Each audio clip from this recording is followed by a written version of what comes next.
Hello दोस्तों, स्वागत है आपका आज की क्लास में।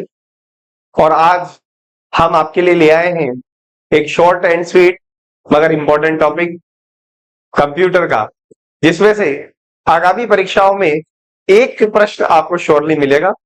तो बिना ज्यादा टाइम लगाते हुए हम आज की क्लास शुरू करते हैं। आप प्लीज अपने दोस्तों के साथ इस क्लास को शेयर कीजिए, चैनल को सपोर्ट कीजिए एंड मेरी विशेष है कि आगामी परीक्षाओं में आपका अच्छा स्कोर रहे।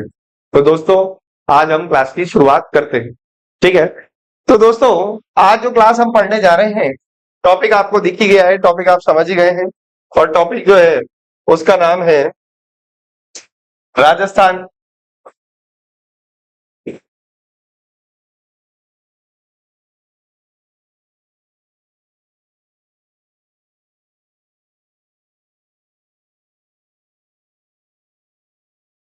ठीक है दोस्तों, तो टॉपिक का नाम आप देख ही रहे हैं। टॉपिक का नाम जो है वो है कंप्यूटर के इनपुट डिवाइसेस। तो कंप्यूटर के इनपुट डिवाइसेस जो दोस्तों, जो इसके बारे में हमें बात करनी है, तो हम सभी जानते हैं कि कंप्यूटर एक मशीन है और इस मशीन को अलग अलग यंत्रों या उपकरणों की सहायता से बनाया गया है। इसमें कंप्यूटर बेसिकली दो प्रकार के डिवाइस या दो प्रकार की युक्तियों पर काम करता है। एक तो होता है इनपुट डिवाइस और एक होते हैं output device. Input device, output device और सीपीयू मिलकर हमारा हार्डवेयर बनता है, जो कि हम आगे चलकर पढ़ते जाएंगे। तो दोस्तों देखिए, आज जब हम इनपुट डिवाइसेस के बारे में बात करते हैं, तो इनपुट डिवाइसेस का सबसे पहले कार्य से सवाल हमें देखने को मिलता है और इसके अलावा इनपुट की प्रोसेस से सवाल देखने को मिलता है। तो देखिए दोस्तों, समझते हैं हम। तो मान लीजिए कि ये मैं हूं और मान लीजिए कि ये कंप्यूटर है। तो मैं जो भाषा बोलता हूं वो एक उच्च स्तरीय भाषा है, यानी हिंदी है, अंग्रेजी है, जो भी भाषा मैं बोलता हूं उसे हम हाई लेवल लैंग्वेज बोलते हैं, एचएलएल बोलते हैं, उच्च स्तरीय भाषा बोलते हैं। लेकिन कंप्यूटर जो कि एक मशीन है, ये केवल और केवल मशीनी भाषा को जानता है, जो कि बाइनरी रूप में होती है। बाइनरी जो कि दो अंकों से मिलकर बनी संख्या होती है। तो इसीलिए कंप्यूटर जो भाषा जानता है उस भाषा को मैं नहीं समझता और मैं जो भाषा जानता हूं उस भाषा को कंप्यूटर नहीं समझता। तो हम दोनों के बीच में संवाद करने के लिए जो भाषाओं का या जो उपकरणों का प्रयोग होता है उसे ही हम इनपुट और आउटपुट डिवाइस कहते हैं। तो दोस्तों, जब हम इनपुट डिवाइसेस के बारे में बात करें, तो आप समझिएगा, क्या समझिएगा, ये जो इनपुट डिवाइस है, ये इस इनपुट डिवाइसेस की जो अवधारणा है वो अवधारणा क्या है। बेसिकली कंप्यूटर जो प्रोसेस करता है, इसमें कंप्यूटर के प्रोसेस करने के बाद तीन प्रोसेस होती है, या कंप्यूटर की जो अवधारणा होती है वो आईपीओ पर आधारित होती है। किस पर आधारित होती है? आईपीओ पर आधारित होती है। अब कभी कभी एग्जामिनर हमसे यही पूछ लेता है कि इस आईपीओ की फुल फॉर्म क्या है। तो देखिए दोस्तों, इस आईपीओ की जो फुल फॉर्म है, उस आईपीओ की फुल फॉर्म बड़ी सिंपल है, इनपुट प्रोसेस और आउटपुट। तो देखिए दोस्तों, सबसे पहले हम कंप्यूटर में इनपुट करते हैं, इनपुट के बाद वो चीज प्रोसेस होती है और प्रोसेस के बाद आउटपुट होता है। अब हम ये समझते हैं दोस्तों, क्या इनपुट होती है। तो ये बात याद रखिएगा कि हमारे द्वारा जो आंकड़े, जो संख्या या कोई आदेश या कोई निर्देश, यानी कि ऑर्डर या कमांड, कमांड भी बोल सकते हैं हम, क्या बोल सकते हैं, कमांड भी बोल सकते हैं, कमांड भी बोल सकते हैं, कमांड भी बोल सकते हैं। तो आदेश, निर्देश, इस प्रकार की चीजें जो हम कंप्यूटर में क्या करते हैं, क्या करते हैं, प्रविष्ट करते हैं, प्रविष्ट करते हैं या एंटर करते हैं। ऐसे डिवाइसेस के लिए, इस कार्य को लिए जो जो उपकरण हमारे काम में आते हैं, उन्हें हम क्या कहते हैं, उन्हें हम इनपुट डिवाइस कहते हैं। क्या कहते हैं दोस्तों? उन्हें हम इनपुट डिवाइसेस कहते हैं। तो यानी कि कंप्यूटर के द्वारा आंकड़े, संग्रहण, संख्या, आदेश और निर्देशों को क्या किया जाता है, अंदर लिया जाता है, इनपुट किया जाता है। प्रोसेस करने का जो काम होता है वो सीपीयू होता है। कौन करता है दोस्तों? सीपीयू करता है। सीपीयू के अलग अलग भाग होते हैं, उसके बारे में जब हम कभी आगामी कक्षाओं में सीपीयू पढ़ेंगे तब जरूर समझेंगे। और फिर हम बात करते हैं दोस्तों इसके बारे में, आउटपुट के बारे में। तो यहां पर जब कंप्यूटर हमारे द्वारा दिए गए आंकड़ों को, संख्याओं को या आदेशों या निर्देशों को पालन कर लेता है, प्रोसेस कर लेता है, उसके बाद में जो हमें परिणाम प्राप्त होते हैं, क्या प्राप्त होते हैं? परिणाम।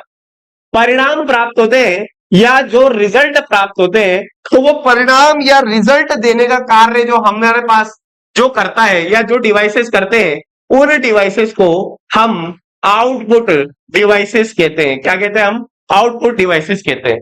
अब आउटपुट डिवाइसेस में कभी कभार इसका एक्सटेंडेड वर्जन भी पूछ लेता है।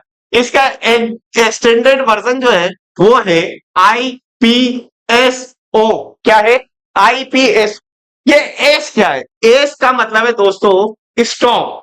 एस का मतलब क्या है? स्टॉप। तो या तो आईपीओ हो जाए तो भी राइट है, या आईपीएसओ आ जाए, इनपुट प्रोसेस स्टॉप और आउटपुट आ जाए तो भी दोस्तों क्या है? राइट है। अब हम जब कंप्यूटर के बारे में बात करते हैं या कीबोर्ड के बारे में बात करते हैं, तो मैंने आपको क्या समझाया? मैंने आपको समझाया कि हमारी द्वारा दिए गए आदेशों, निर्देशों, संख्याओं, डाटा को कंप्यूटर तक पहुंचाने का जो कार्य करते हैं, वो जो उपकरण होते हैं वो इनपुट डिवाइसेस होते हैं। इनपुट डिवाइसेस में जो एक मेन सवाल आपसे पूछा जाता है, जो कि सीईटी के एग्जाम में हमें देखने को मिला था, वो है आविष्कारकों के नाम। किसके नाम? आविष्कारकों के नाम। तो दोस्तों कंप्यूटर की दुनिया में आविष्कारक तो बहुत सारे हैं, लेकिन जब हम खास इनपुट डिवाइसेस के मामले में बात करते हैं तो आपको केवल और केवल 3 नाम याद रखने हैं। कितने नाम याद रखने हैं? 3 नाम याद रखने हैं। आपको 1 नंबर पर तो माउस के आविष्कारक का नाम याद रखना है। 2 नंबर पर आपको कीबोर्ड के आविष्कारक का नाम याद रखना है।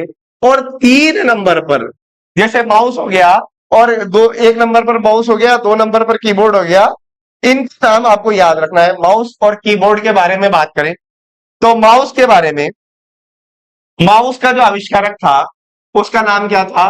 माउस के आविष्कारक का नाम डगलस जी इंसेलबर्ट। डगलस जी इंसेलबर्ट। डगलस जी इंसेलबर्ट था। दूसरा आविष्कारक जो आपको याद रखना है कीबोर्ड का, तो कीबोर्ड का जो आविष्कारक था वो क्रिस्टोफर लोथम सुल्स था। कौन था? क्रिस्टोफर लोथम सुल्स था दोस्तों। तो क्रिस्टोफर लोथम सुल्स जो था वो आविष्कारक था कीबोर्ड का। और तीसरा आविष्कारक जो हमें याद रखना है, वो तीसरा आविष्कारक आपको याद रखना है बार कोड का। किसका याद रखना है? बार कोड का। जब हम बात करें इसकी बार कोड की, तो बार कोड का जो आविष्कारक था वो था वुडलैंड। कौन था? वुडलैंड। तो दोस्तों 3 नाम याद रखने। कितने नाम याद रखने? 3। देखो बड़ा आसान है, मैं आप लोगों को तरीका बता देता हूं याद रखने का, ज्यादा टेंशन आपको लेनी नहीं है। सबसे पहले कीबोर्ड का की उठा लो। क्या उठा लो? की। और इधर भी क्या मिला लो? की से क्या मिला लो? की मिला लो। तो कीबोर्ड का आविष्कारक क्रिस्टोफर था। माउस के अंदर हम ऐसे क्रियाएं होती है माउस की, जैसे ड्रैगिंग होती है, ड्रॉपिंग होती है, तो डी से डगलस याद रख लीजिएगा। और बार कोड का आपको क्या याद रखना है? वुडलैंड याद रख लेना है। क्या याद रख लेना है? वुडलैंड। कैसे याद रखोगे? जब आप वुडलैंड का जूता लेने जाते हो, वुडलैंड के शोरूम पर जाते हो, तो बार कोड स्कैन करते हो, तो वुडलैंड को लिंक कर दीजिए। किससे याद कर दीजिए? किससे कर लीजिए? बार कोड से रिलेट कर लीजिए। वुडलैंड को किससे रिलेट कर लीजिए? बार कोड से रिलेट कर लीजिए। हालांकि इसका एक और आविष्कारक है बर्नार्ड मिलर, लेकिन ये एग्जाम में कभी आता नहीं है, तो इसलिए आपको इसकी चिंता करनी नहीं है। 3 आविष्कारकों के बाद में हम आगे बढ़ते हैं। तो देखिए आगे की क्लास में हम समझते हैं क्या है। तो आगे की क्लास में इनपुट डिवाइस वे डिवाइस होते हैं जिसके द्वारा हम अपने डाटा या निर्देशों को, अब एग्जामिनर क्या करता है? हमारे सामने प्रश्न देता है और रिक्त स्थान को दे देता है, फिलिंग द ब्लैंक्स के रूप में ये प्रश्न करता है जैसे बोलेगा कंप्यूटर में इनपुट डिवाइसेस रिक्त स्थान प्रविष्ट करते हैं, तो सबको पता है कि इनपुट डिवाइसेस प्रविष्ट यानी एंटर करने का ही काम कर रहे हैं, लेकिन क्या प्रविष्ट करना है? ऑप्शन में दे देगा डेटा, चित्र, आकृति, इमेज, वीडियो, या फिर निर्देश, आदेश, और फिर दे देगा परिणाम। और फिर इनके लिए 1 2 3 4 1 2 3 1 2 3 4 ऐसे मिलान करो करके एग्जामिनर क्या करेगा? सवाल करेगा। तो आप ये देखिए कि हमें क्या याद रखना है? डाटा या निर्देशों को। डाटा क्या होता है? तो डाटा बेसिकली अनप्रोसेस जो भी हमारे पास सूचना होती है उसे हम डाटा कहते हैं, चाहे वो इमेज हो, चाहे वो वीडियो हो, चाहे वो टेबल हो, चाहे वो लेटर हो, कुछ भी हो जो अनप्रोसेस है, जो अभी तक कंप्यूटर में अंदर नहीं गया है, हार्ड रूप में या किसी और रूप में विद्वान है, सॉफ्ट रूप में नहीं विद्वान है, उनको हम सबको क्या कहते हैं? डेटा कहते हैं। अब कंप्यूटर तथा मानव के मध्य संपर्क की सुविधा प्रदान करते हैं। तो एग्जामिनर हमसे पूछेगा कि कंप्यूटर और मानव के मध्य संपर्क करने की सुविधा कौन प्रदान करता है? तो ऑप्शन दे देगा इनपुट डिवाइस, राइट है। अगर ऑप्शन दे दे आउटपुट डिवाइस तो वो भी राइट है, यानी इनपुट और आउटपुट डिवाइस दोनों ही हमें कंप्यूटर से संपर्क करने की क्या देते हैं? सुविधा देते हैं। वास्तव में कंप्यूटर वो इनपुट डिवाइस है जो डिवाइस कंप्यूटर के मस्तिष्क को निर्देश करती है कि क्या करे। इनपुट डिवाइस कई रूप से उपलब्ध होते हैं। अब देखिए जो इंपॉर्टेंट पार्ट है दोस्तों वो ये वाली स्लाइड है। कौन सी स्लाइड है? ये स्लाइड को दोस्तों आपको अच्छे से देखना है, अच्छे से याद करना है। क्यों याद करना है? क्योंकि यही से एग्जामिनर प्रश्न करता है, इस जगह से एग्जामिनर प्रश्न करेगा। वो क्या करेगा? वो हमें कई सारे डिवाइसेस के नाम देगा और फिर हमसे उनके बारे में पूछेगा। दो प्रकार से पूछेगा, या तो वो पूछेगा कि निम्न में से कौन सा एक इनपुट डिवाइस है, या फिर वो पूछेगा निम्न में से कौन सा एक इनपुट डिवाइसेस नहीं है। तो इनपुट डिवाइस कौन कौन से हैं आपको याद रखने हैं, जैसे कीबोर्ड, ये तो सबको याद रहता है, माउस ये भी सबको याद रहता है। कुछ ऐसे हैं जो हमें याद नहीं रहते हैं, जिन पर हमें क्या देना है? ध्यान देना है। जैसे कि एक तो आपको ध्यान रखना है स्कैनर पे। किस पर? स्कैनर पर। एक ये OMR, OCR, MICR, OMR, OCR, MICR के बारे में आपको याद रखना है, क्योंकि इनकी शॉर्ट फॉर्म होती है, हमें याद नहीं होती है तो हम भूल जाते हैं। पर ये याद रखना कि जो OMR हम एग्जाम में भरते हैं वो भी कंप्यूटर में ही जाता है, कंप्यूटर उसको स्कैन करता है तो कंप्यूटर में प्रविष्ट हो जाती है। OCR भी बिल्कुल उसी प्रकार से स्कैन होती है, कंप्यूटर में प्रविष्ट हो जाती है। वो पेज प्रविष्ट नहीं होता है दोस्तों, उस पेज को स्कैन करने के लिए एक उपकरण होता है जो कि उसको उसके अंदर कंप्यूटर के अंदर प्रविष्ट कर देता है। आगे हम बात करें दोस्तों तो आगे की बात समझिएगा कि MICR एक बैंकिंग सिक्योरिटी युक्ति है जिसमें चेक के ऊपर शाही से या मैग्नेटिक शाही से क्या किया जाता है? लिखा जाता है, जिसको कंप्यूटर में MICR मशीन स्कैन कर लेती है, तो वो भी एक प्रकार का इनपुट डिवाइस है। तो कीबोर्ड के बारे में याद रखना है दोस्तों, माउस के बारे में याद रखना है, जॉयस्टिक आप सभी ने, अब यहां पर मैं दिखा देता हूं, ये कीबोर्ड हो गया दोस्तों, ये माउस हो गया दोस्तों। आगे बात करें जॉयस्टिक, ये जॉयस्टिक है। आप सभी ने देखा होगा कि बचपन में वीडियो गेम खेलने के लिए इस प्रकार के जॉयस्टिक काम होते हैं, नहीं तो आज भी हम अगर कोई की हैंड हेल्ड अगर पैड खरीदते हैं तो उसमें भी इस प्रकार से लीवर होते हैं। ये जो दोस्तों ये है ट्रैक बॉल। क्या है? Track ball.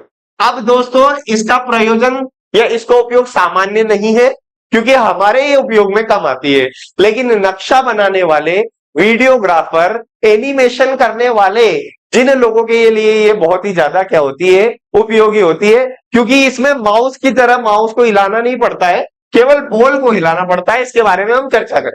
आगे बात करें हम किसके बारे में? लाइट पेन के बारे में दोस्तों। तो ये लाइट पेन, मेरे हाथ में जो पेन दिख रहा है इसके दादाजी हैं। मेरे हाथ में जो पेन दिख रहा है ये इसके दादाजी है, क्योंकि ये जो मेरे हाथ में दिख रहा है इसे स्टाइलस बोला जाता है दोस्तों। क्या बोला जाता है? स्टाइलस। ये स्टाइलस वायरलेस है, क्योंकि उस समय टच स्क्रीन, ये आज की तारीख में टच स्क्रीन पद्धति मौजूद है, लेकिन जब टच स्क्रीन पद्धति नहीं थी तो ये वायर से जुड़ा होता था, और वायर से जुड़ा होकर लाइट के माध्यम से संचार या संवाद करता था, इसलिए इसे लाइट पेन कहते हैं। आगे बात करें टच स्क्रीन, इसका उपयोग तो आप सभी जानते ही हैं। आजकल ATMs में या फिर RTO का पेपर आप कभी देने गए हो, लाइसेंस का पेपर देने गए हो, तब वहां पर कार के अंदर या फिर छोटी छोटी मशीन्स के अंदर, टॉयज के अंदर भी इस प्रकार की चीज का क्या है प्रयोग है। आगे बात करें दोस्तों, स्कैनर। स्कैनर जिसके द्वारा क्या किया जाता है, हमारे फोटो या इमेज को स्कैन किया जाता है। जब आप लोग सिलेक्ट हो जाएंगे तो सिलेक्ट होने के बाद जब आपका डॉक्यूमेंट वेरिफिकेशन होगा तो वहां पर वो फोटो खींची हुई इमेज नहीं चलेगी, वहां पर स्कैनर वाली इमेज चलेगी जो हाई क्वालिटी में अच्छी डीपीआई पर अच्छे पिक्सल्स के साथ स्कैन होगी, जिसके लिए स्कैनर का उपयोग किया जाता है। ये जो मेरे हाथ यहां सामने दिख रहा है ये है OMR रीडर। क्या है दोस्तों? OMR reader. ये देखिए इसके अंदर OMR जा रही है और स्कैन होकर बाहर निकल रही है। इसी OMR में OCR डाल दिया तो वो हो गया OCR रीडर। तो OMR रीडर और OCR रीडर दोनों सेम होते हैं, एक जैसे काम करते हैं। अगला है बार कोड रीडर यानी कि BCR। कौन सा है? BCR यानी कि bar code reader. Bar code reader के बारे में आप सभी जानते हैं, जब आप सुपरमार्केट में, रिलायंस फ्रेश में, विशाल मेगा मार्ट में या फिर किसी भी आसपास के मॉल में जाते हैं तो वहां पर अमाउंट की जानकारी के लिए व्यक्ति के हाथ में एक मशीन होती है जिसे वो स्कैन करते हैं, और स्कैन करने के बाद में वो डेटा कंप्यूटर में आ जाता है। वो काम करता है BCR यानी बारकोड रीडर। और अभी हमने पढ़ा था कि बारकोड रीडर का जो आविष्कार किया था वो वुडलैंड और बर्नार्ड मिलर ने किया था। ठीक है, मैंने आप लोगों को बताया भी था। आगे बात करते हैं हम MICR की। किसके बारे में? MICR के बारे में। इसके बारे में डिटेल में मैं चर्चा आप लोगों के साथ करूंगा। अब जो इंपॉर्टेंट प्रश्न दोस्तों हमें मिलता है वो दो जगह से मिलता है, एक तो कीबोर्ड से और एक माउस से दोस्तों। बाकी सब जगह से सिर्फ डिवाइसेस के नाम से प्रश्न बनते हैं, लेकिन कीबोर्ड और माउस के अंदर से एग्जामिनर प्रश्न तैयार करता है, तो हमें भी उसी प्रकार से याद करना है। सबसे पहले कीबोर्ड के बारे में बात करें तो कीबोर्ड के बारे में मैंने आप लोगों को अभी बताया कि कीबोर्ड का आविष्कार क्रिस्टोफर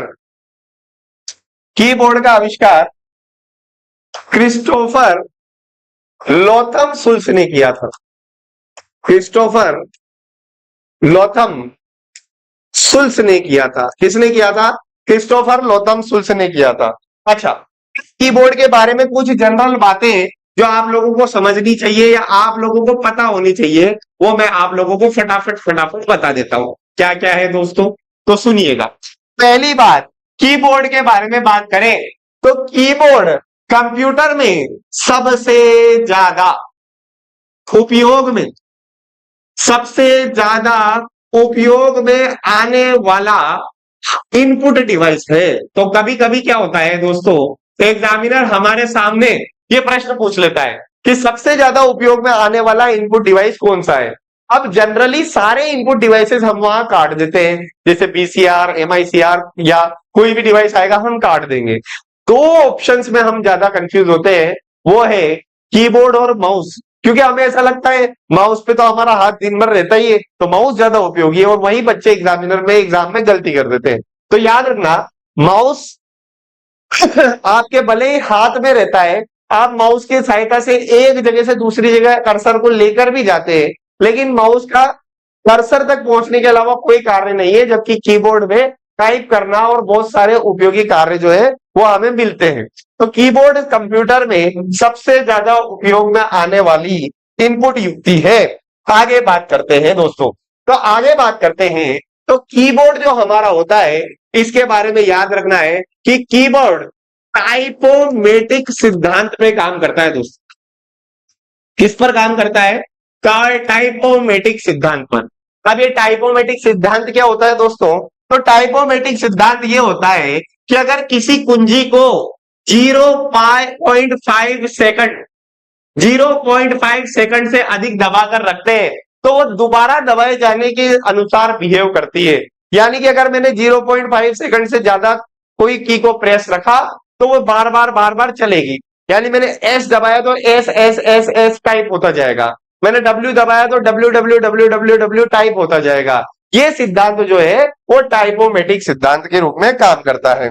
आगे बात करते हैं दोस्तों। आगे दूसरी बात आप लोगों को कीबोर्ड के बारे में याद रखनी है, वो ये याद रखनी है कि कीबोर्ड में कुंजियां कितनी होती है।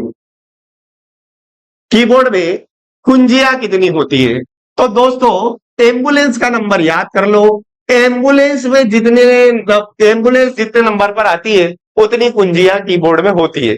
कीबोर्ड में 108 कुंजियां होती है। कितनी कुंजियां होती है दोस्तों? 108 कुंजियां होती हैं।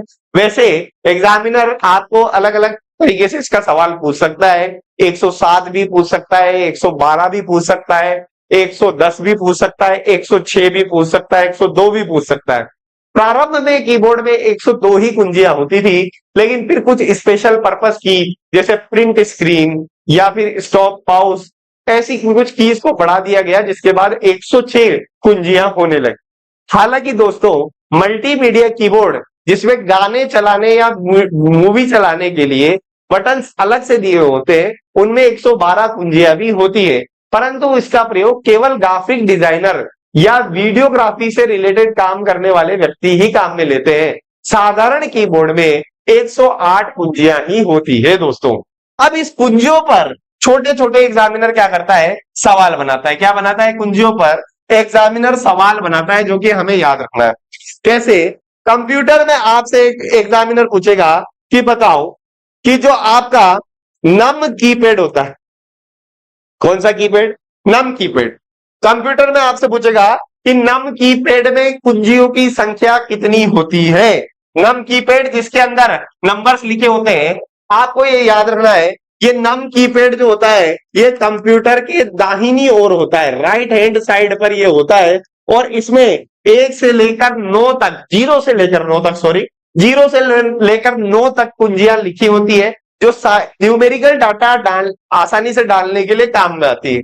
ये जो नम कीपैड होता है, इसमें कुंजियों की जो संख्या होती है दोस्तों, वो कितनी होती है? 17 होती है। कितनी होती है? 17 होती है। 17 नम कीपैड, याद रखना, 17 कतरा नम कीपैड। दूसरी बात याद करते हैं दोस्तों, दूसरी बात जो याद करते हैं वो याद करते हैं एल्फाबेटिक कीपैड। कौन सी? एल्फाबेटिक कीज। अच्छा, यहां पर आपको एक बात याद रखनी है दोस्तों। क्या याद रखनी है? कि कंप्यूटर में जो कुंजियां होती है या मुख्य भाग में जो कीपैड में जो कुंजियां होती है, वो एल्फा न्यूमेरिक होती है दोस्तों। कैसी होती है? Alpha numeric. एल्फा न्यूमेरिक क्योंकि इसमें एल्फाबेट भी होते हैं और नंबर्स भी होते हैं। याद रखना, कीबोर्ड में नंबर दो जगह होते हैं, एक तो अल्फाबेट के ऊपर की तरफ और एक कीबोर्ड के दाहिनी तरफ। दो जगह आपको क्या मिलते हैं? अल्फाबेट और नंबर्स मिलते हैं। हालांकि कीबोर्ड में अल्फाबेटिक कीज की संख्या कितनी होती है दोस्तों? 26 होती है दोस्तों। कितनी होती है? 26। तो टोटल कुंजी 102, जिसमें से नम कीपैड की कुंजी 17 और अल्फाबेटिक कीज की कुंज संख्या कितनी है दोस्तों? 26 है दोस्तों। आगे बात करते हैं, आगे बात करते हैं। आगे दोस्तों कुछ कुंजियां होती है जो कि कर्सर को इधर से उधर ले जाने के काम में आती है। ऐसी कुंजियों को नेविगेशन कीज कहा जाता है। क्या कहा जाता है? नेविगेशन कीज कहा जाता है। अब जनरली क्या होता है, कुछ मेरे साथी ऐसे होते हैं जो ऐसा प्रश्न देखकर बड़ा खुश हो जाते हैं, क्योंकि उन्हें लगता है नेविगेशन वाली तो आसान है, कि ऐसे ऐसे हमने सब में देखा है कि कीबोर्ड में ऐसी कुंजियां बनी रहती है, एक ऊपर, एक नीचे, एक आगे, एक पीछे। पर नहीं दोस्तों, ये ही केवल 4 नेविगेशन कीज नहीं है, ये एरो कीज है। ये नेविगेशन कीज का एक प्रकार जरूर है, परंतु टोटल नेविगेशन की जो होती है वो कितनी होती है दोस्तों? 8 होती है। कितनी होती है? 8 होती है। आगे बात करें, कुछ कुंजियां ऐसी होती है, कुछ कुंजियां ऐसी होती है जिन्हें जिन्हें हम मोडिफायर जिन्हें हम जिन्हें हम मोडिफायर कीज कहते हैं। मोडिफायर कीज क्या कहते हैं दोस्तों? Modifier keys. ये मॉडिफायर की इसलिए होती है क्योंकि ये स्वयं के द्वारा कोई कार्य नहीं करती है, लेकिन किसी और की के पर्पस को या किसी और की को मॉडिफाई कर देती है, इसलिए इसे मॉडिफायर कीज कहते हैं। और ये जो मॉडिफायर की होती है, इस मॉडिफायर की इसकी संख्या भी 8 होती है। कितनी होती है? 8 होती है। हालांकि दोस्तों मेरी बात याद रखना, जब इनका नाम लिया जाए तो इनके 4 ही नाम है। कितने नाम है? 4। लेकिन दाहिने तरफ भी 4 होती है और बाईं तरफ भी 4 होती है, तो 4 और 4 मिलाकर टोटल 8 कुंजीज होती है। तो मैंने आप लोगों को समझाया कीबोर्ड सबसे ज्यादा उपयोग में आने वाला डिवाइस है, टाइपोमेटिक सिद्धांत पर काम करता है। 108 कुंजियां होती है, 112 तक भी जा सकते हैं। 0.5 सेकंड टाइपोमेटिक सिद्धांत है। कुंजियों का जो सेटलमेंट होता है वो अल्फा न्यूमेरिक होता है और नम कीपैड की संख्या या नम कुंजियों की संख्या 17 है, अल्फाबेटिक की संख्या 26 है, नेविगेशन की संख्या 8 है और मॉडिफायर की संख्या कितनी है? 8 है दोस्तों। चलो आगे बढ़ते हैं। ये देखिए, अब हम शुरू करते हैं हमारा कीबोर्ड। कौन सा कीबोर्ड? कीबोर्ड शुरू करते हैं। तो अब हम कुंजियों के सेक्शंस को धीरे धीरे पढ़ेंगे। फोर्थ ग्रेड में और वीडियो में स्पेशली यहां से प्रश्न आने की बहुत संभावना है, तो थोड़ा ध्यान से समझिएगा। क्या है?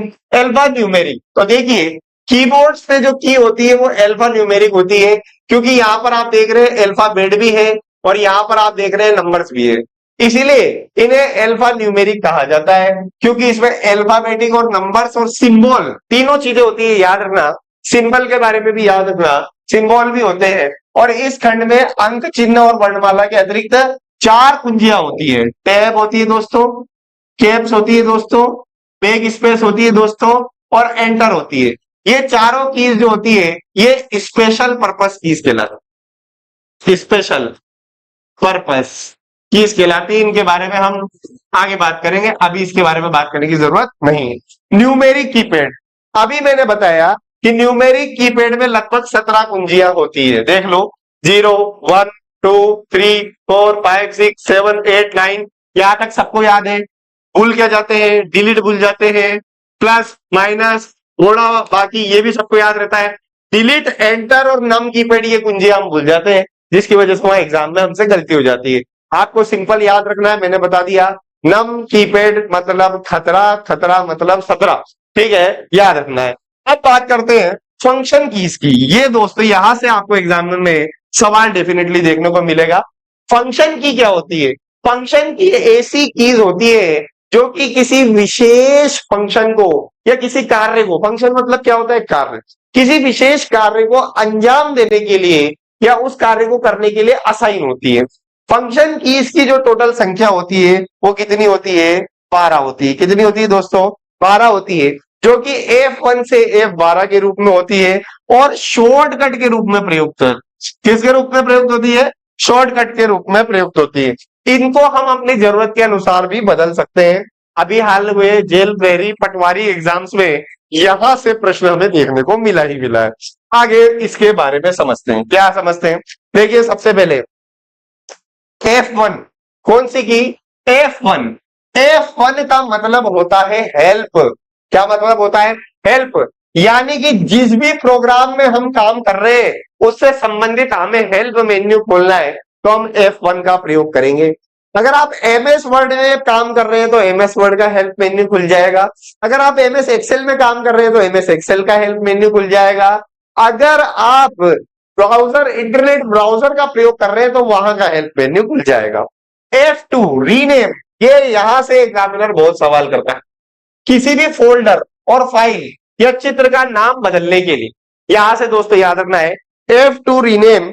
F2 रीनेम का मतलब यह है कि किसी भी प्रोग्राम में जो सेव फाइल है, चाहे वो इमेज हो, चाहे वो फोल्डर हो, चाहे वो वर्ड हो, चाहे वो टेबल हो, चाहे वो PDF हो, उनके नाम बदलने के लिए हमें किसका प्रयोग करना पड़ता है? F2 का प्रयोग करना पड़ता है। कभी कभी एग्जामिनर इसमें एक कदम आगे बढ़ जाता है और पूछता है कि कंट्रोल प्लस F2 किसका काम करती है? तो याद रखना, MS वर्ड में control plus F2 print preview का काम करती है। किसका काम करती है? प्रिंट प्रीव्यू का काम करती है। आगे बात करते हैं दोस्तों, आगे बात करते हैं F3। F3 का मतलब सर्च। F3 का मतलब सर्च। फोल्डर और फाइल में खोजने के लिए, किसे खोजने के लिए? किसी फोल्डर या फाइल के अंदर स्पेसिफिक फाइल को खोलने के लिए या खोजने के लिए F3 का प्रयोग होता है। तो याद करेंगे मेरे साथ, F1 का मतलब हेल्प, F2 का मतलब आपके F1 का मतलब हेल्प और F2 का मतलब रीनेम और F3 का मतलब search. F1 help, F2 rename, F3 search. आप बात करते हैं F4। यहां पे डबल स्टार लगा लेना है दोस्तों, यहां पर डबल स्टार लगा लेना। यहां से बहुत एग्जाम में सवाल पूछा जाता है। क्या? इंटरनेट प्रोग्राम एक्सप्लोरर में एड्रेस बार खुल जाता है। क्या खुल जाता है? Address bar. यानी कि किसी वेबसाइट का पता डालने के लिए जो बार होता है उसे हम एड्रेस बार कहते हैं, और उसको खोलने के लिए F4 का प्रयोग करते हैं। यहां से हमें सवाल नहीं आता है, सवाल आता है यहां से एल्ट के साथ। ये याद रखना कि जब भी हम एल्ट के साथ F4 दबाते हैं तो इससे कोई भी प्रोग्राम जो खुला हुआ है, जो पहले से ही ओपन है, कोई भी प्रोग्राम जो खुला हुआ है या पहले से ही ओपन है, वो क्या हो जाएगा, बंद हो जाएगा। सर आपकी बात समझ गए, यानी कि हम किसी भी प्रोग्राम को दो तरीके से बंद कर सकते हैं, या तो उसके ऊपर जो क्लोज मेन्यू है उसमें जो कट्टस यानी एक्स का निशान है उसे दबाकर हम प्रोग्राम को बंद कर सकते हैं, और नहीं तो हम क्या कर सकते हैं, Alt+F4 को दबाकर प्रोग्राम को बंद कर सकते हैं। पर मान लीजिए सर मैंने अगर कि कंप्यूटर को अभी ऑन किया और अभी कंप्यूटर में कोई भी प्रोग्राम खाली खुला ही नहीं है, तो फिर वो क्या बंद करेगा, तो ये याद रखना, फिर वो कंप्यूटर ही बंद कर देगा। फिर वो क्या कर देगा, कंप्यूटर ही बंद कर देगा। तो एग्जामिनर आपसे पूछे कंप्यूटर को शट डाउन करने के लिए या कंप्यूटर को बंद करने के लिए आप किसका प्रयोग करते हैं, Alt+F4 का प्रयोग करते हैं। किसका प्रयोग करते हैं, Alt+F4 का। अब बात करते हैं F5, ये भी बड़ा काम का है, F5 रिफ्रेश। इसकी सहायता से हम क्या कर सकते हैं, कंप्यूटर स्क्रीन को रिफ्रेश कर सकते हैं। तो जब कंप्यूटर आपको पता है जब स्लो हो जाता है तो हमसे कहते हैं रिफ्रेश करिए। रिफ्रेश में कंप्यूटर क्या करता है, तो वास्तव में रिफ्रेश में जो कैचे मेमोरी होती है या कैश मेमोरी होती है उसको क्लियर कर देते हैं। तो आप समझिए F1 से हेल्प, F2 से रीनेम, F3 से सर्च, F4 से विंडो इंटरनेट एक्सप्लोरर में ओपन, या फिर प्रोग्राम बंद नहीं तो कंप्यूटर बंद, और F5 का मतलब होता है रिफ्रेश। तो F5 का मतलब क्या होता है, रिफ्रेश। F5 के बाद में मेन्यू को आप छोड़ दीजिए, यहां से आपको डबल ट्रिपल स्टार F7, बार बार ये एग्जाम में आता है, क्या आता है, वर्तनी और व्याकरण। वर्तनी मतलब क्या, स्पेलिंग। वर्तनी मतलब क्या है, स्पेलिंग, और व्याकरण मतलब क्या, ग्रामर। तो यानी कि स्पेलिंग और ग्रामर में अगर कोई त्रुटि हो रही है तो उसका पता लगाने के लिए आप सिंपल सी F7 की दबा सकते हैं, जिससे डायरेक्ट कंप्यूटर क्या करेगा, उसकी स्पेलिंग एरर मेन्यू खुल जाएगा और स्पेलिंग एरर हमें दिखाने लग जाएगा। अभी पटवार के एग्जाम में सेकंड शिफ्ट में ये सवाल आया था, तो आपको इसको बहुत ध्यान से देखना है कि MS वर्ड में याद रखिएगा F7 अगर आप खाली दबाते हैं तो उस प्रकार से काम नहीं करेगा, F7 उस प्रकार से काम नहीं करेगा। F7 वर्ड के अंदर या फिर एक्सेल के अंदर या फिर पावर पॉइंट के अंदर स्पेलिंग का पता लगाने के लिए या ग्रामर की गलती का पता लगाने के लिए ये काम करता है। जब मैं आपको MS वर्ड एक्सेल पढ़ाऊंगा तो बहुत अच्छे से समझाऊंगा। अच्छा, यहां पर F8 जो होता है वो किस लिए होता है, बूटिंग के लिए। इसके द्वारा बूट प्रक्रिया को चालू किया जा सकता है और सिलेक्शन को बढ़ाया जा सकता है, यहां से सवाल नहीं आता है। F9 भी बूटिंग के लिए होता है, F10 मेन्यू के लिए होता है। F10 की सहायता से हम मेन्यू बार खोल सकते हैं, ये भी सवाल नहीं आएगा। सवाल आएगा दोस्तों या तो F11 से या F12 से। तो F11 जो होता है दोस्तों, वो F11 जो होता है वो फुल स्क्रीन करने के लिए उपयोगी होता है। तो अब मेरे साथ फिर से दोहराएं, F1 का मतलब हेल्प, F2 का मतलब रीनेम, F3 का मतलब सर्च, F4 का मतलब एड्रेस बार खोलो या फिर प्रोग्राम बंद करो या फिर कंप्यूटर बंद करो, F5 का मतलब रिफ्रेश, F7 का मतलब ग्रामर या स्पेलिंग एरर, और F11 का मतलब फुल स्क्रीन। F11 का मतलब फुल स्क्रीन। ये समझ लो 11 सबसे बड़ा नंबर है तो 11 से फुल हो जाएगा, 11 फुल नंबर है, 10 के बाद का नंबर है, फुल स्क्रीन हो जाए। और F12 बहुत ही काम का है, F12 जिसपे एग्जामिनर सवाल करता है वो करता है, F12 का मतलब होता है सेव एज। सेव एज मतलब किसी कंप्यूटर में पहले से ही सेव फाइल को अगर हम किसी और फॉर्मेट में या फिर किसी और लोकेशन पर या किसी और माध्यम से सेव करना चाहते हैं तो उसके लिए हम सेव एज का प्रयोग करते हैं, और सेव एज के लिए जो शॉर्टकट की है वो है F12।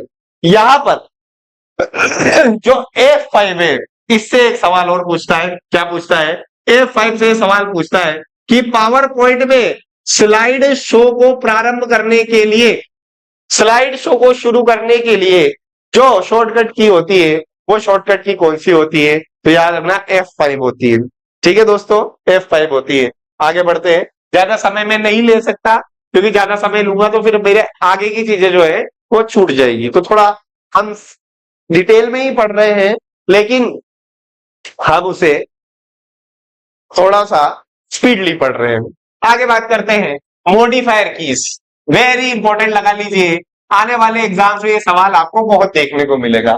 क्या है मॉडिफायर कीज? तो मॉडिफायर कीज जो होती है ये शिफ्ट, एल्ट और कंट्रोल, कौन कौन सी होती है?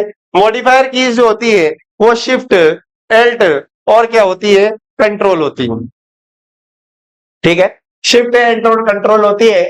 तो मॉडिफायर कीज के बारे में मैंने अभी बताया था कि मॉडिफायर कीज की संख्या 8 होती है। कितनी होती है? 8 होती है।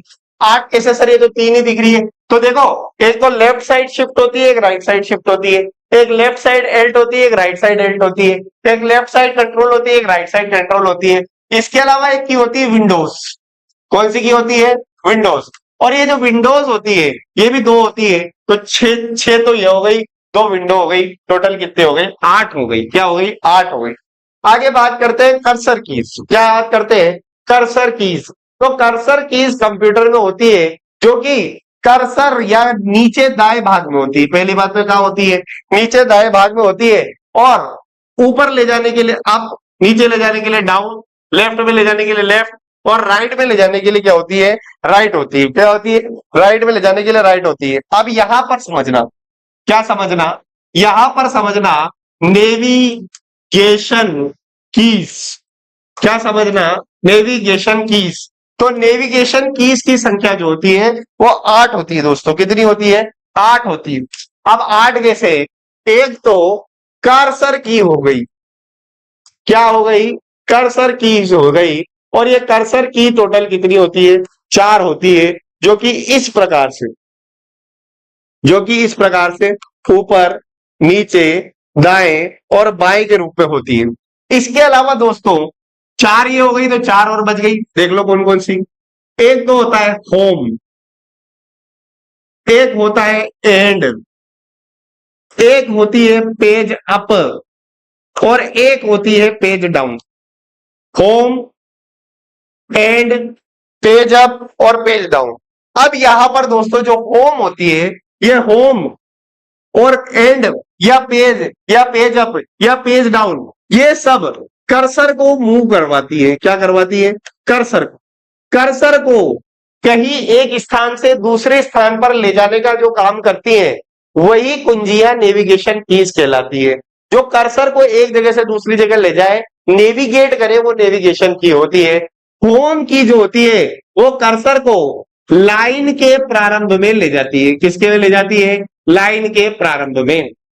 एंड की जो होती है वो कर्सर को लाइन के अंत में ले जाती है। एंड की जो होती है वो कर्सर को लाइन के अंत में ले जाती है।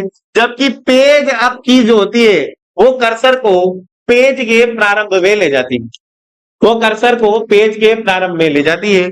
जबकि पेज डाउन जो होती है वो कर्सर को पेज के अंत में, वो कर्सर को पेज के अंत में ले जाती है। बड़ा सवाल इंपॉर्टेंट है। होम लाइन के प्रारंभ में, एंड लाइन के अंत में, पेज अप पेज के प्रारंभ में, पेज डाउन पेज के अंत में, और ये पैराग्राफ में कहीं भी आगे पीछे ले जाने के लिए उपयोगी होती है। अब आगे हम बात करते हैं दोस्तों, आगे हम बात करते हैं। तो आगे है हमारा कौन सा? Special purpose keys. कौन सी कीज? स्पेशल पर्पस की। ये स्पेशल पर्पस की क्या होती है? जो एक साधारण कार्य को नहीं करती है।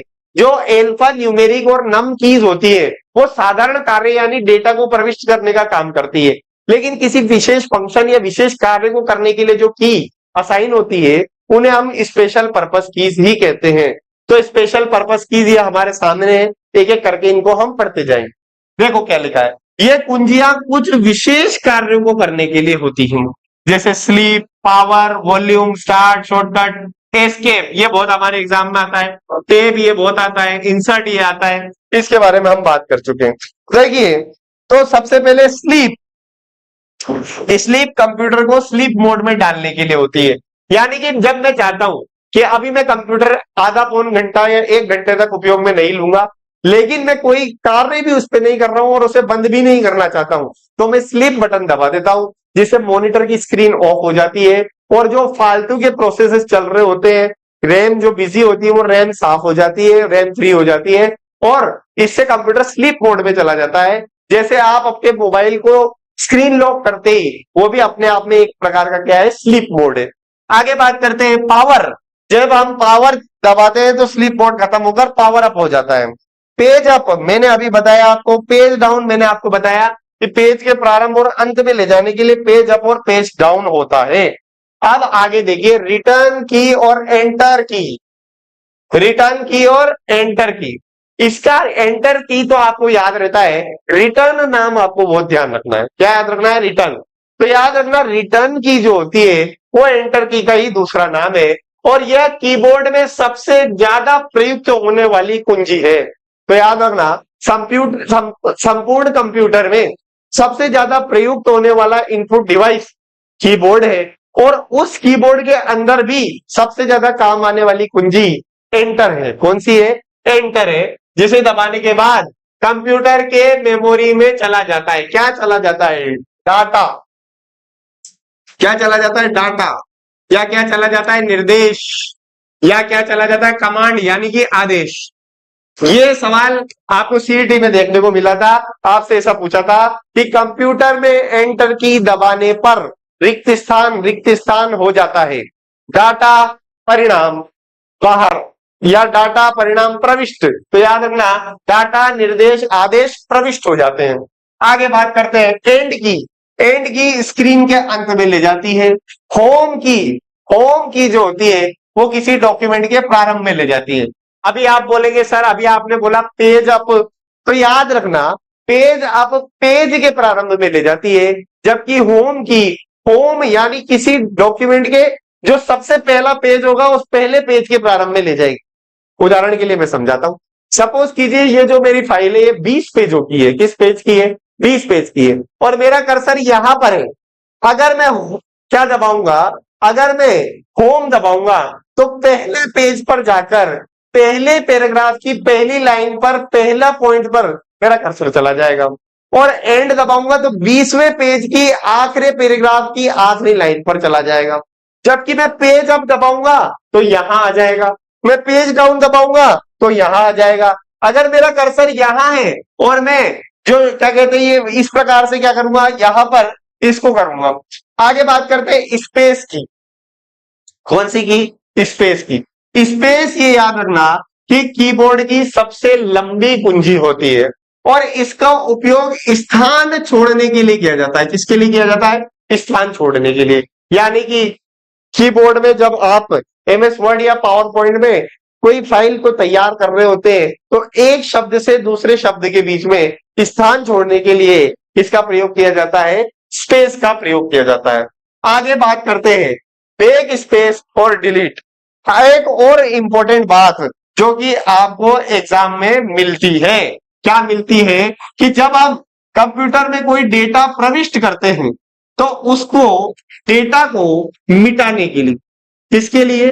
डेटा को मिटाने के लिए हमारे पास क्या ऑप्शन होते हैं? तो हमारे पास दो ऑप्शन होते हैं। इसको मैं थोड़ा सा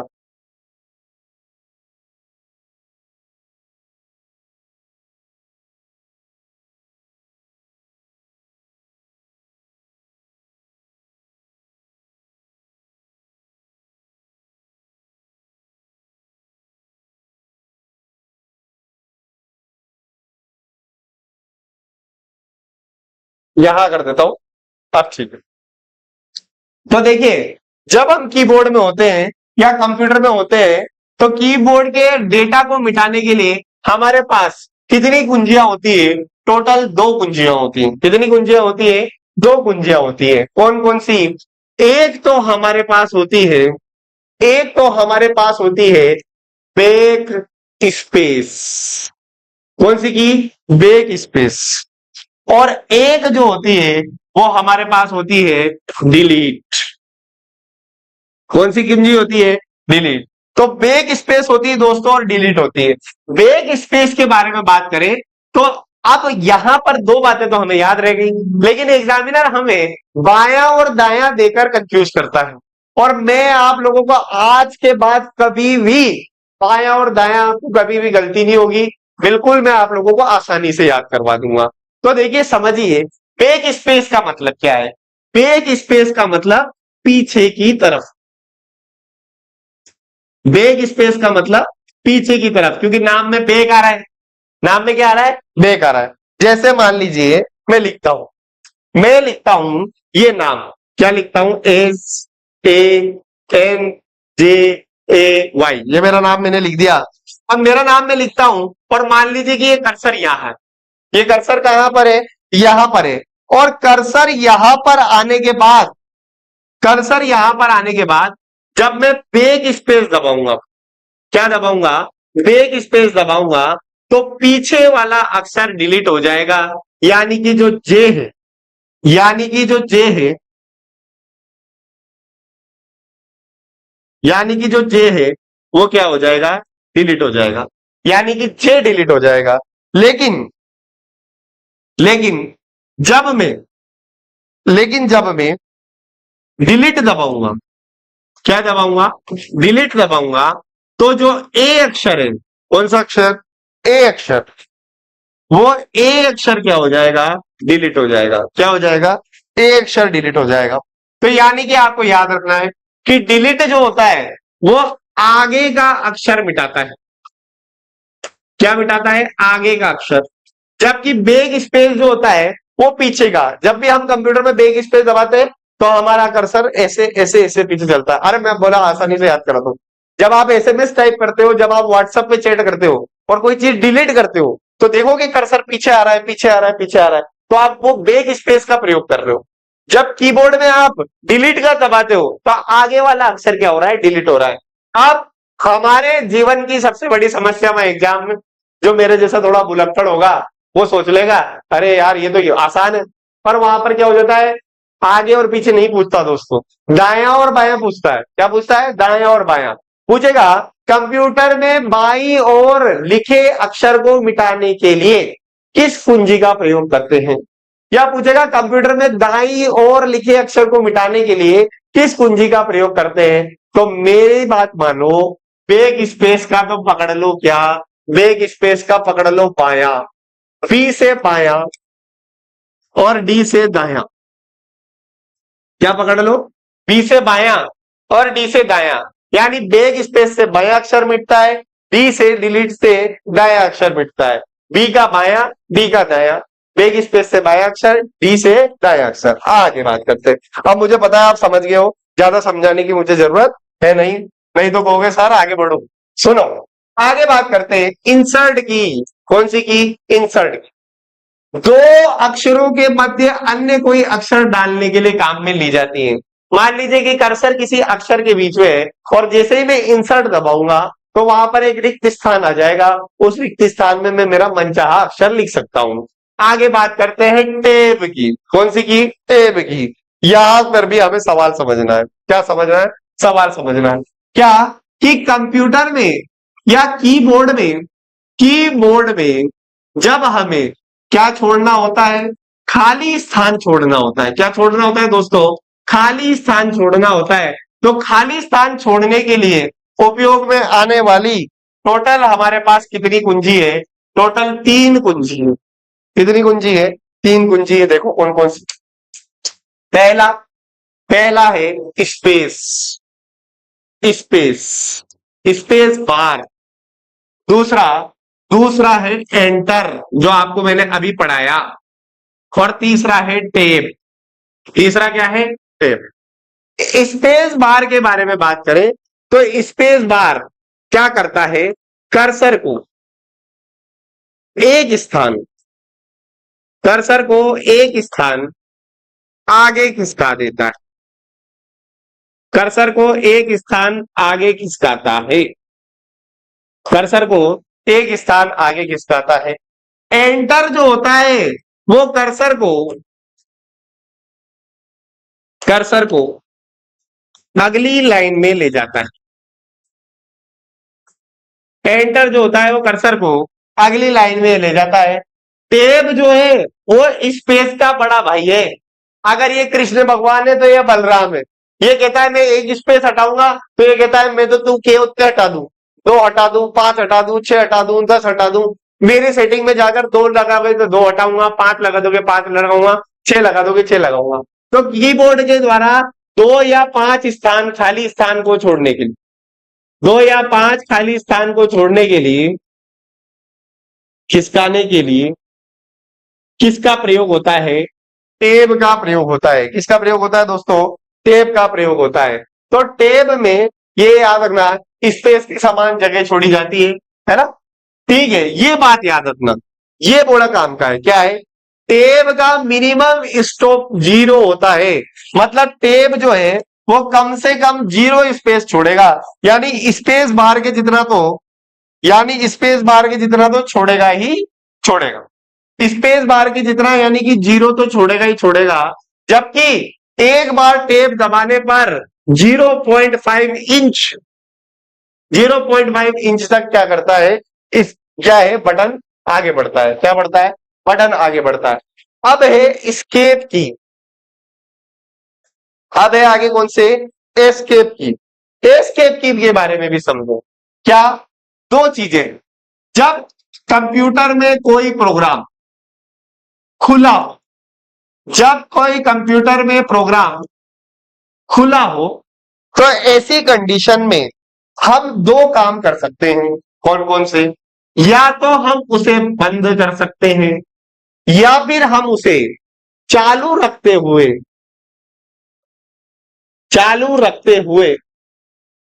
बाहर निकल सकते हैं। चालू रखते हुए बाहर निकल सकते हैं।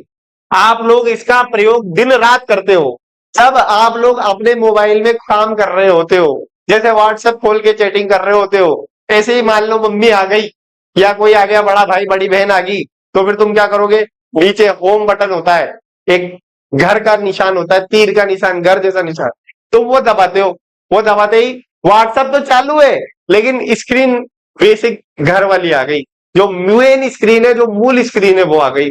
तो जो काम तुम्हारे मोबाइल में वो होम बटन करता है, वही काम कीबोर्ड में कौन सा बटन करता है? एस्केप बटन करता है। कौन सा बटन करता है? एस्केप। तो आपसे एग्जामिनर प्रश्न करता है। क्या प्रश्न करता है? प्रश्न करता है कि किसी प्रोग्राम को बंद किए बिना उससे बाहर निकलने के लिए उपयोग में आने वाली कुंजी है। कौन सी कुंजी है? एस्केप। इसका एक और मेजर उपयोग होता है। क्या? अगर पावर पॉइंट में, किसमें? पावर पॉइंट में आपका क्या चल रहा है? प्रेजेंटेशन चल रहा है। क्या चल रहा है? प्रेजेंटेशन चल रहा है, या प्रेजेंटेशन का दूसरा नाम है स्लाइड शो। स्लाइड शो चल रहा है। तो उस स्लाइड शो से बाहर निकलने के लिए, उस स्लाइड शो से बाहर निकलने के लिए, उस स्लाइड शो से बाहर निकलने के लिए किसका प्रयोग होता है? तो आप याद रखिएगा, किसका प्रयोग होता है? एस्केप का। तो एस्केप के 2 काम है दोस्तों। आगे बात करते हैं बंद करने के लिए। तो बंद करने के लिए मैंने आप लोगों को बताया था कंट्रोल प्लस F4। क्या बताया था? Control plus F4। अगर कोई प्रोग्राम खुल रहा है तो प्रोग्राम को बंद कर देगी। अगर कंप्यूटर ही खुल रहा है तो कंप्यूटर को भी क्या कर देगी? बंद कर देगी। क्या कर देगी? बंद कर देगी। ये बात याद रखेंगे। ठीक है, आगे बढ़ते हैं दोस्तों। आगे बात करते हैं पॉज के बारे में। किसके बारे में? पॉज के बारे में। अब ये पॉज क्या होता है? तो मान लीजिए कोई बड़ी बड़ी पीडीएफ से, या बड़ी पीडीएफ है 50-100 पेज की है, और उसमें स्क्रॉल करने का ऑप्शन होता है। स्क्रॉल मतलब उसको ऊपर ले जाने का या नीचे ले जाने का। उस स्क्रॉल को रोकने के लिए जो की होती है वो पॉज होती है, एग्जाम ओरिएंटेड नहीं। आगे बात करते हैं कैप्स और किसके बारे में बात करते हैं? शिफ्ट के बारे में। किसके बारे में? शिफ्ट के बारे में। देखो आप लोगों ने बचपन में ABCD तो पढ़ी होगी। क्या पढ़ी होगी? ABCD। 2 प्रकार की ABCD बचपन में आप लोगों ने पढ़ी होगी। कैसी? बचपन में स्कूल में गए होंगे तो मास्टर जी ने बताया होगा कि बेटा एक तो होती है कैपिटल एबीसीडी और एक जो होती है वो मेरी भाषा में मैं कहता हूं नॉर्मल एबीसीडी। कैसी एबीसीडी? नॉर्मल। कैपिटल एबीसीडी वो होती है जिसमें अक्सर बड़ा फॉर्म में होता है, ए में होता है, बी में होता है, सी में होता है, डी में होता है। और नॉर्मल वो होती है जिसमें छोटी एबीसीडी। हाँ, अब आया ना असली नाम निकल कर। कौन सा नाम? छोटी ए बी सी डी। छोटी एबीसीडी। देखो यहां पर पता चल रहा है बैक स्पेस बाया, डी डी दाया, खैर को छोड़ो। कैपिटल के बारे में बात करें तो इस कैपिटल एबीसीडी को लिखने के लिए हमारे पास दो ऑप्शन उपलब्ध होते हैं। कितने ऑप्शन उपलब्ध होते हैं? दो ऑप्शन उपलब्ध होते हैं। पहला ऑप्शन कैप्स लॉक दबाने का। क्या दबाने का? कैप्स लॉक दबाने का। जब हम कैप्स लॉक दबाते हैं उसके बाद हम कीबोर्ड में जो भी कुंजी दबाएंगे वो कैपिटल एबीसीडी के रूप में ही आएगा। अगर हम कैप्स लॉक बंद कर देंगे तो फिर कैपिटल एबीसीडी जो है वो क्या हो जाएगी? बंद हो जाएगी। आगे बात करते हैं। दूसरा ऑप्शन जो होता है वो होता है shift shift plus alphabet. Shift plus alphabetic keys, यानी कि मैं एबीसीडी ए से लेकर जेड तक कोई सी भी कुंजी को अगर शिफ्ट के साथ दबाऊंगा, शिफ्ट दबा के रखूं और कोई भी कुंजी को दबाता जाऊंगा तो वो बड़ी एबीसीडी के रूप में आएगी। तो बड़ी एबीसीडी में जाने के दो तरीके हैं, कैप्स लॉक की सहायता से और शिफ्ट और अल्फाबेट की सहायता से। आगे बात करें किसके बारे में? नॉर्मल एबीसीडी के बारे में। तो ये याद रखना कीबोर्ड में या कंप्यूटर में जो डिफॉल्ट एबीसीडी होती है, जो डिफॉल्ट एबीसीडी होती है वो स्मॉल होती है। कैसी होती है? स्मॉल होती है, नॉर्मल होती है। और स्मॉल या नॉर्मल एबीसीडी को बड़ी करने के लिए या कैपिटल करने के लिए हमारे पास दो चीजें उपलब्ध है। आगे बात करते हैं प्रिंट स्क्रीन की। कौन सी की? प्रिंट स्क्रीन की। ये बड़ा आजकल काम का है तो इसके बारे में समझिए। कौन सी की होती है? प्रिंट स्क्रीन की। कौन सी की? Print screen keys. ये प्रिंट स्क्रीन क्या होती है? नाम तो सर ऐसा लग रहा है जैसे स्क्रीन को छाप रहा है। बिल्कुल आपको ऐसे ही याद रखना है। स्क्रीन को छाप रहा है मतलब सर, स्क्रीन को छाप रहा है मतलब बेटा स्क्रीनशॉट ले रहा है। क्या ले रहा है? स्क्रीनशॉट। तो कीबोर्ड में स्क्रीनशॉट या कंप्यूटर में स्क्रीनशॉट लेने के लिए किस की का प्रयोग किया जाता है? प्रिंट स्क्रीन का प्रयोग किया जाता है। जैसे आप मोबाइल में स्क्रीनशॉट लेते हैं उसी प्रकार से कि कंप्यूटर में भी स्क्रीनशॉट लेने के लिए ये प्रिंट स्क्रीन की जो होती है वो उपयोग में आती है। आजकल एग्जाम में बहुत आ रही है। अब सवाल ये कि सर मैंने तो बहुत बार कि वो कंप्यूटर चलाते हुए प्रिंट स्क्रीन दबाया पर कभी भी मुझे तो स्क्रीनशॉट नहीं मिलता है। पर होता क्या है, जब आप मोबाइल में स्क्रीनशॉट लेते हैं तो वो गैलरी में जाकर सेव हो जाता है और गैलरी में जाकर आप उसका एक्सेस कर लेते हैं। लेकिन यहां पर जब आप प्रिंट स्क्रीन की का प्रयोग करते हैं तो ये प्रिंट स्क्रीन जो होती है वो आपके कैशे मेमोरी में चली जाती है। कहां चली जाती है? कैशे मेमोरी में। कैशे मेमोरी के बारे में आप सभी जानते हैं कि कैशे मेमोरी एक अस्थायी मेमोरी है और इस अस्थायी मेमोरी से बाहर निकालने के लिए हमें किसी प्रोग्राम को खोलना पड़ता है या हमें कंप्यूटर के किसी प्रोग्राम की सहायता लेनी पड़ती है। वो प्रोग्राम कोई सा भी हो सकता है। वो प्रोग्राम एमएस वर्ड हो सकता है, वो प्रोग्राम एमएस पेंट हो सकता है, वो प्रोग्राम एमएस पावर पॉइंट हो सकता है और वो प्रोग्राम एमएस पिक्चर मैनेजर भी हो सकता है। एमएस पिक्चर मैनेजर भी हो सकता है क्योंकि ये सभी एक पिक्चर ओरिएंटेड प्रोग्राम है। जब मैं इन प्रोग्राम को ओपन करके यहां पर कंट्रोल प्लस वी से पेस्ट करूंगा, क्या कर दूंगा? पेस्ट कर दूंगा, तो मेरा जो भी स्क्रीनशॉट लिया है वो मुझे यहां पर दिखने लग जाएगा। तो प्रिंट स्क्रीन की का प्रयोग शॉर्टकट लेने के लिए होता है, स्क्रीनशॉट लेने के लिए होता है, कैशे मेमोरी में जाता है, प्रोग्राम की सहायता से ओपन होता है, एमएस वर्ड में होता है, पेंट में होता है, पावर पॉइंट में होता है, पिक्चर मैनेजर में होता है। याद रखना, क्या याद रखना दोस्तों? याद रखना कि ये एमएस एक्सेल में नहीं होता है, ये कार्य एमएस एक्सेल में नहीं होता है। क्यों नहीं होता है? क्योंकि एमएस एक्सेल एक टेबल या स्प्रेडशीट प्रोग्राम है, इसलिए उसमें आपके कोई भी पिक्चर को पेस्ट नहीं किया जा सकता है। ठीक है दोस्तों, आगे बात करते हैं, आगे बात करते हैं। ठीक है, तो ये हमारा क्या हो गया? कीबोर्ड हो गया दोस्तों। ये हमारा क्या हो गया? कीबोर्ड हो गया। कीबोर्ड हो गया दोस्तों। कीबोर्ड के प्रकार नहीं है, कहां गए? हाँ, ये एक चीज और रह गई थी, इसके बिना क्लास अधूरी रह जाती, तो इसके बारे में और समझिए। क्या समझिए? कीबोर्ड के बारे में समझिए कि कीबोर्ड के जो प्रकार, कीबोर्ड के क्या है प्रकार। तो ये याद रखना कि साधारणतया कीबोर्ड 3 प्रकार का होता है। कितने प्रकार का होता है? 3 प्रकार का। पहला जो प्रकार है वो कौन सा है? वायर्ड कीबोर्ड या कॉमन कीबोर्ड या साधारण कीबोर्ड। ये कंप्यूटर से कनेक्ट करने के लिए इसमें एक केबल होती है, ये देख पा रहे हो, और नॉर्मल कीबोर्ड होता है। दूसरा होता है वायरलेस कीबोर्ड। कौन सा होता है? Wireless keyboard. जब हम तार से परेशान हो जाते हैं तो हम चाहते हैं कि बिना तार के हम क्या कर सके? सीपीयू से कनेक्ट कर सके। जैसे मेरे पास ये जो माउस है, ये वायरलेस माउस है, इसके आगे पीछे कहीं भी तार नहीं है। तो तार क्यों नहीं है? तो फिर सर ये कंप्यूटर से कनेक्ट कैसे? ये इसलिए कनेक्ट है क्योंकि यहां पर एक रिसीवर होता है। यहां पर क्या होता है? एक रिसीवर होता है, और ये रिसीवर सीपीयू में लगा होता है। जो कीबोर्ड होता है वो रिसीवर के माध्यम से सीपीयू में कनेक्ट होता है। या ब्लूटूथ माउस होता है, ये भी रिसीवर के माध्यम से किसमें कनेक्ट होता है? सीपीयू में। तो एक तो हो गया वायर कीबोर्ड और एक हो गया वायर्ड कीबोर्ड। यानी कि वायर कीबोर्ड वो जिसमें तार हो, एक वायरलेस कीबोर्ड जिसमें तार नहीं हो। तीसरा और इंपॉर्टेंट, यहां से ही एग्जामिनर सवाल करता है, ऑर्गेनोमिक कीबोर्ड। कौन सा है दोस्तों? ऑर्गेनोमिक कीबोर्ड। ये ऑर्गेनोमिक कीबोर्ड में आप देख रहे हैं, इसमें कुंजी बिल्कुल सीधी है, इसमें कुंजी बिल्कुल सीधी है, लेकिन इसमें कुंजी 2 भागों में बटी हुई है, 2 टुकड़ों में है।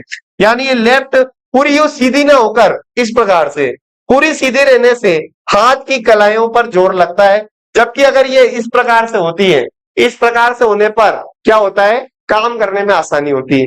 तो हाथों की कलाई के दर्द को कम करने के लिए, टाइपिंग के कारण उत्पन्न होने वाले दर्द को कम करने के लिए जो कुंजी होती है या जो कीबोर्ड होता है, उस कीबोर्ड को एर्गोनोमिक कीबोर्ड कहते हैं। ठीक है दोस्तों, आशा करता हूं आज की क्लास आप लोगों को अच्छी लगी होगी। मैंने ये क्लास शॉर्ट एंड स्वीट रूप से जल्दी करवाने की कोशिश करी है। अगला सेकंड पार्ट इस क्लास का आएगा, जिसमें हम माउस और बच्चे कुचे इनपुट डिवाइसेस का अध्ययन करेंगे। आज के लिए इतना ही, शुक्रिया। ज्यादा से ज्यादा शेयर कीजिए। Thank you.